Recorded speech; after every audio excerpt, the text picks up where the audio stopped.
Ngayon ngang Biyernes ng hapon ay naka-duty kami dito sa may promenade de Dasma. Lahat nga ng barangay ay may kanya-kanyang duty dito. At syempre ito ay utos galing sa mga nakatataas sa amin. Na kinakatuwa na rin namin kasi nga nakakapasyal na rin kami dito. Ngayon ngang hapon ay hindi pa ganong karamihan ng tao. Mas marami ngang pumapasyal dito sa promenade kapag gabi. Bali hindi naman mahirap mag-duty rito. Maglalakad-lakad ka lang dito, tapos kailangan lang naming sitahin yung mga tao na lumalabag din sa mga rules and regulation dito sa loob ng Promenade de Dasma. Ang purpose lang naman ng pag-duty namin dito ay para mapanatiling ligtas ang mga namamasyal dito at syempre ang kaayusan at kalinisan nitong lugar.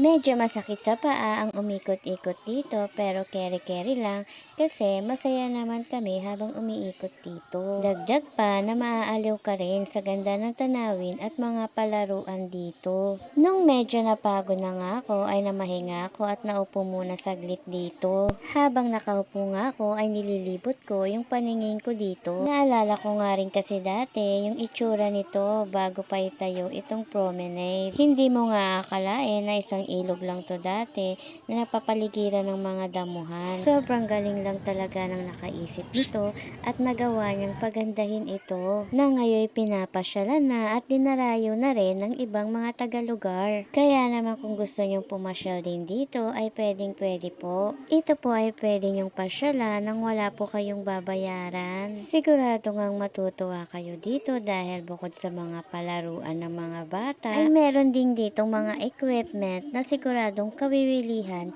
ng mga matatanda. Habang namamahinga nga kami, ay sinubukan na rin namin ito. May oras din naman ang pag-duty namin dito. Habang palabas na nga kami at pauwi ang video na yan. Yan lang muna guys for today's video.